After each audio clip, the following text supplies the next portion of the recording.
हाँ और सुनेंगे अभी, चलिए। प्रच्छन्न बेरोजगारी मतलब पढ़ लिए थे, प्रच्छन्न बेरोजगारी। हाँ चलिए, अगला है प्रौद्योगिकी बेरोजगारी। हाँ, प्रौद्योगिकी बेरोजगारी। देखो, प्रौद्योगिकी बेरोजगारी हम लोग किसे कहते हैं, है ना। हाँ देखो, इसमें क्या होता है कि आदमी की जगह स्थान जो है मशीन ले ले। बस भाई, जैसे अकाउंटिंग का काम पहले कौन करता था, आदमी लोग, अब कौन करता है, कंप्यूटर भाई हैं। पहले है ना, खेत कोड़ते कौन थे, तो आदमी लोग, अब क्या होता है, ट्रैक्टर से जोता जाता है। बस भाई, पहले क्या होता था, पहले नहर और खोदते थे तो आदमी लोग खोदते थे हैं। अब क्या होता है कि बुलडोजर आ गया, तो पहले घर तोड़ते थे तो आदमी तोड़ते थे, अब हो गया है कि एक दिन में खत्म कर दो, बस भाई। हाँ, अब बहुत सारी चीज में बनाने वाला में चीज में है कि पहले आदमी लोग मेहनती काम करते थे, अब क्या होता है कि मशीन काम करते हैं। तो मशीनों ने कई स्थानों पर मानवों का काम को, है ना, अपने स्तर से खत्म कर दिया है। या ऐसे खा लिया। तुम लोग खाने पीने आए हो रहे यहाँ पे।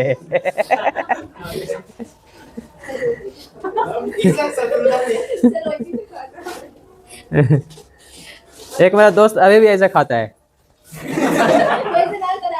नहीं ऐसे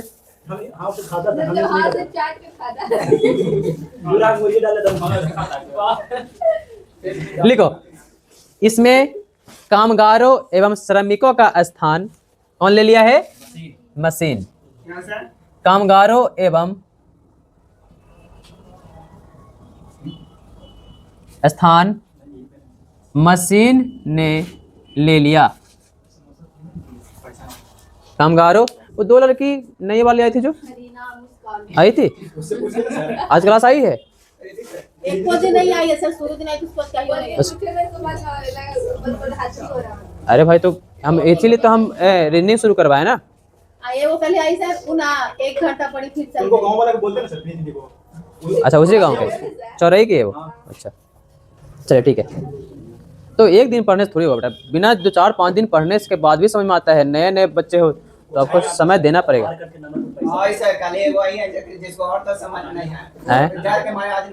और कौन आया था, वो लड़की आई थी कमर साथ। अच्छा 1 घंटा पढ़ी, उठ के चले गए, प्रीति साथ निकल गई, प्रीति साथ चल गए। है? समझ में आ रहा है, अब प्रीति के बोले कि जब हम जाते हैं जीएनएम करें,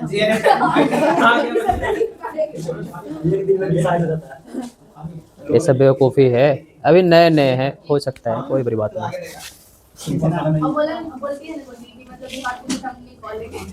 हाँ हाँ,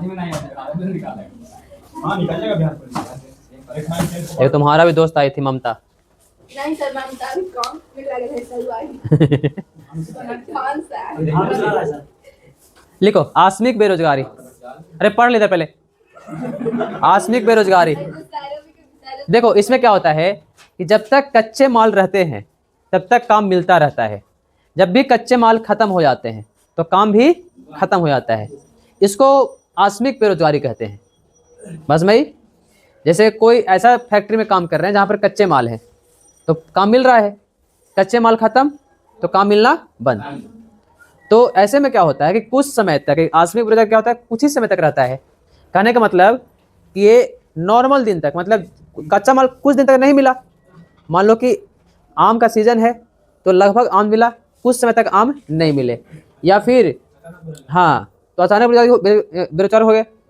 लेकिन इस समय ज़्यादा दिन तक रहता नहीं है, मुश्किल से 1 महीने या 2 महीने, इसको बोलते हैं आस्मिक बेरोजगारी। शॉर्ट फॉर्म में होता है, छोटा होता है आस्मिक बेरोजगारी। लेकिन दिक्कतें आस्मिक बेरोजगारी की क्या है कि ये अचानक आ जाता है। मतलब काम कर रहे हैं, कल बोलेगा नहीं भाई साहब आज तो कच्चा माल ही नहीं आया तो काम बंद। अब उस दिन बेरोजगार, कल भी गए तो कच्चा माल नहीं भाई, बेरोजगार। बस मैं क्लियर हो गया मामला। लिखिए, आस्मिक बेरोजगारी का रोजगार कच्चे माल पर निर्भर होता है। आस्मिक बेरोजगारी का रोजगार कच्चे माल पर निर्भर होता है।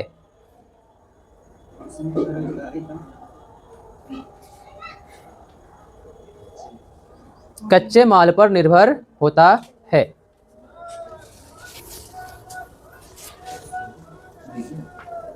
इसमें कच्चे माल की कमी के कारण बेरोजगारी उत्पन्न होती है। इसमें कच्चे माल की कमी के कारण बेरोजगारी उत्पन्न होती है।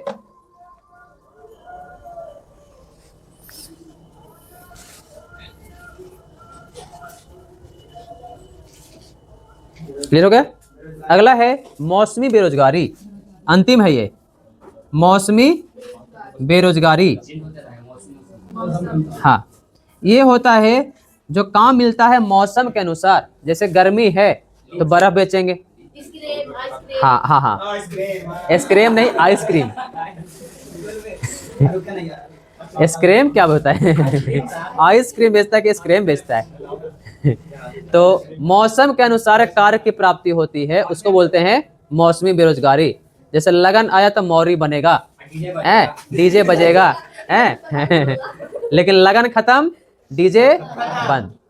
बस भाई, लगन खत्म मौरी बन के रखा जाएगा आराम से, फिर लगन आएगा फिर निकलेगा। साल में 2-3 बार लगा। हाँ, तो ये ऐसी चीज़ों को बोलते हैं मौसमी बेरोजगारी। जैसे ठंडा आया तो रजाई वालों की चलती होगी, कंबल बिकेगा, है। अगर गर्मी आया तो नॉर्मल बिक्री होगी। बस भाई, फिर खान पान में वैसी होती है हमारे यहाँ। क्लियर हो गए? लिखो, इसमें मौसम के अनुसार कार्य की प्राप्ति होती है। इसमें मौसम के अनुसार कार्य की प्राप्ति होती है।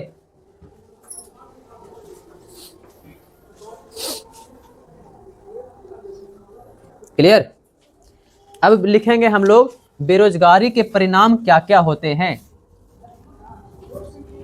इसे मौसम के अनुसार बेरोजगारी के परिणाम क्या क्या होते हैं।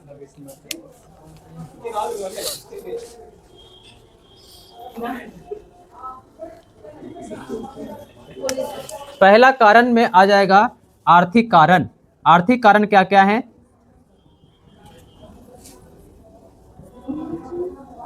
आर्थिक कारण क्या क्या है भाई?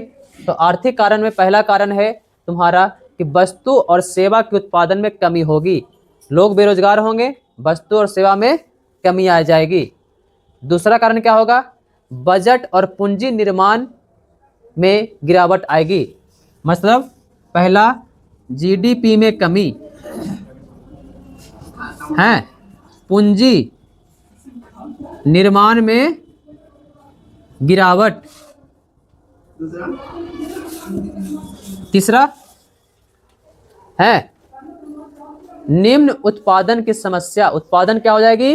निम्न हो जाएगी।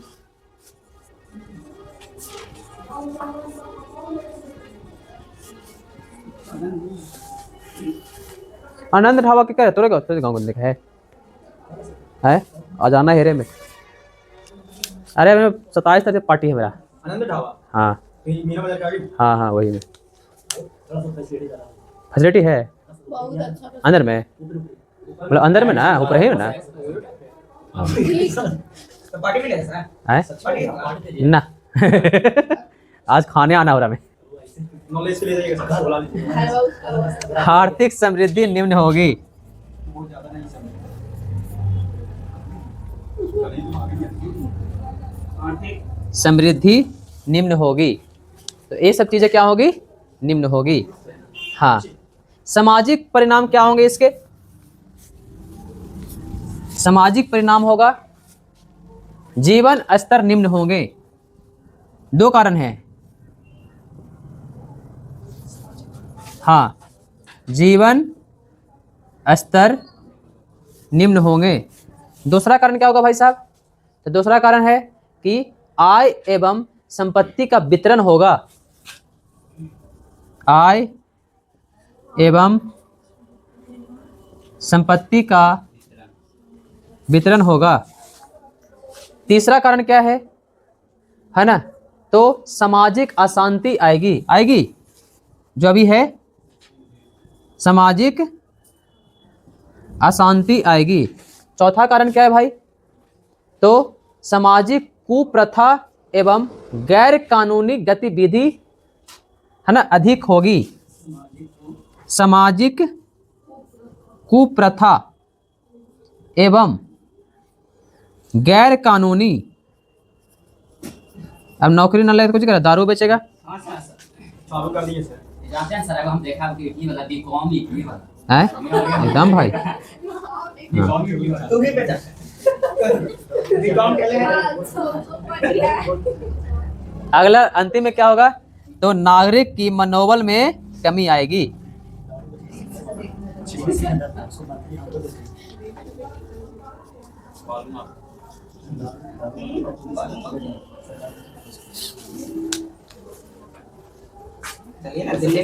है क्लियर, समझ में आया? तो ये सब चीजें होंगी हमारी बेरोजगारी के अंतर्गत में। लास्ट में क्या लिखा? है लास्ट में लिखे नागरिक के मनोबल में कमी आई। जैसे कोई बच्चा पढ़ रहा है और उसको नौकरी नहीं मिल रहा है और उसके लायक है, तो उसको मनोबल क्या होगा, ठेस पहुंचेगा। अंत में क्या होगा, वो पढ़ना छोड़ देगा, है ना। हाँ, लेकिन सीरियसली पढ़ोगे तो नौकरी लगती है। 100 में से, है ना, 90% लड़का जो है सिर्फ पढ़ रहा है, उसको पता ही नहीं है कि कब पढ़ना है, कितना पढ़ना है, कितना नहीं पढ़ना है। हाँ, तो टेंशन नहीं लेना, भीड़ है, उसे टेंशन लेना ही नहीं है। तुम्हारा फाइट उस भीड़ से है ही नहीं। अपना सीट पकड़ बस भाई, कभी तुम एग्जाम देने जाओ तो तुम दिमाग में रखना, जो भीड़ दिख रहा है वो भीड़ है, दिमाग में ये लेके चलो। तुम्हारा फाइट समझ लेना कि उसमें से जो 10% बच्चे हैं, हमारा फाइट उससे है। क्योंकि जब बीपीएससी का एग्जाम होता है तो 5 लाख फॉर्म डाल जाते हैं। कितने लाख? तो 5 लाख बच्चे फॉर्म एग्जाम देंगे, हैं? भीड़ हो जाएगा। लेकिन सारा बच्चा बीपीएससी का ही तैयारी कर रहा है ना। जब पीटी होता है, मेंस होता है, बस मई, तो कितने बच्चे बचते हैं? 10%, तो लगभग 50,000, उससे भी कम, है ना। जितना सीट रहता है ना, उसका 20 गुना या 10 गुना रिजल्ट मिलता है, या फिर 30 गुना, ऐसे रिजल्ट आता है। मतलब 1000 सीट है, 1000 सीट है ना, तो उसका 20 गुना रिजल्ट, मतलब 20,000 बच्चे। बस मई, बस मैया, कितने बजे छठा है? नहीं, एग्जाम लेगा अब? हाँ, बढ़िया है। अरे सिर्फ दौड़ लेगा भाई, इसमें होगा हो सकता है। चलिए, तो समझ लेना कि वो भीड़ है, दिमाग में ही रखना है, ऐसा नहीं। दूसरा, तुम लोग जब एग्जाम देने जाते हो तो वहाँ पर एक चीज़ देखना कि कोई कोई बच्चा होता है जो एग्जाम में जाने से पहले पढ़ रहा होता है, उस पर तुम लोग ध्यान केंद्रित करना ही नहीं है, और वो काम तुमको तो एकदम नहीं करना है। बात समझ लो पहले, एग्जाम देने से पहले। ऐसा नहीं कि सर हम जा रहे हैं एकदम इस सेंटर में जाने से पहले सर एक पेज पढ़ ही लेते हैं, सर ये कहीं यहीं से आ जाएगा। तो बता रहे हैं, ये पढ़ाई का तरीका बिल्कुल ही गलत है।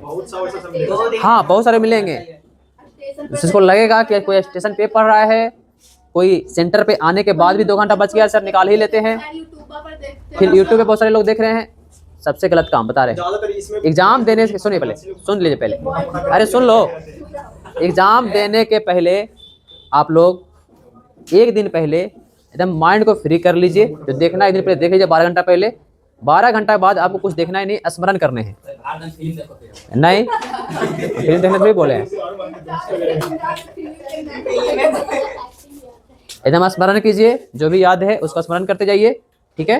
पढ़ाई का तरीका ये हुआ, ऐसा नहीं कि एकदम लास्ट आते कॉपी किताब देख रहे हैं। तीसरा गलती क्या करते हैं बच्चा लोग, कि एग्जाम दे दिया, उसके बाद निकला, पूछेगा 3 नंबर आंसर है, कुछ ही है, अच्छा आप 4 मारे हैं? नहीं, तो हम तो 3 मारे हैं। अब दोनों में कंफ्यूज होगा, आंसर ना 3 देगा ना 4 देगा, आंसर दिया 2। तुम्हारे दिमाग में टेंशन भरेगा। उससे बढ़िया है आंसर की देखने हैं या आपको मिलाना है। तो अब तरीका क्या है मिलाने का? एग्जाम दे आइए, वहाँ पर जो बकर बकर कर रहा है, कान में ईयरफोन लेके ऐसे डाल लीजिए, गाना सुनते हुए घर चलाइए। सीधी सीधी भाषा में बात करेंगे। घर आइए, अपना रिलैक्स कीजिए 1 दिन, जो भी रिलैक्स है, क्योंकि एग्जाम दे के आए हैं, थक के आए हैं, रिलैक्स कर लीजिए। हाँ, उसके बाद अब अगले दिन अपना निकालिए और मिलाइए अपने आप से कि कॉपी, अगर क्वेश्चन आपके पास है, अगर ऑनलाइन एग्जाम दिए हैं तब तो वो फिर आंसर के भी मिल जाएगा, क्वेश्चन मिलता है ना। अगर ऑफलाइन एग्जाम दे के आए हैं तो अपना देखिए कि हमारा कौन कौन सा कितना कितना सही मेरा जा रहा है। तो एग्जाम देने का सबसे मोस्ट तरीका ये है। लेकिन बच्चा कुछ करता है, सर लास्ट तक एक पेज पढ़ ही तो लेते हैं, 2 मिनट और बच रहा है घुसने के लिए, नहीं, बेकार बात, ये सब काम नहीं। 10-12 वाला कर सकता है ये सब, क्योंकि उसकी सिलेबस लिमिट है, उसकी सिलेबस लिमिट है, वहीं से एग्जाम में क्वेश्चन लगभग वहीं से फंसने हैं, तो वो कर सकता है। या फिर सर ने 10 क्वेश्चन दिया है, और सर ने भी कहाँ से दिया है, 4 साल का रिव्यू मारे हैं सर, तो 4 साल में जो रेगुलर रिपीट हो रहे हैं क्वेश्चन, उसको आप लोग को हम परोस देंगे। अब परोस देंगे तो 20 क्वेश्चन देंगे, उसमें 5 तो इजीली फंस जाएगा रे, तो नॉर्मल से बात है। लेकिन आप कंपटीशन में है, कंपटीशन में इसे भूल के भी नहीं कि सर हमारे क्वेश्चन लड़ेगा, तो जिंदगी में नहीं लड़ेगा। जो क्वेश्चन आने वाला भी था, तुम्हारा ऑप्शन क्लियर था, वो भी तुम्हारा माइंड से उतर जाएगा। बस मागी, ये चैप्टर समाप्त हो गए। अगले चैप्टर की ओर बढ़ते हैं। अगला चैप्टर है मुद्रा और बैंकिंग।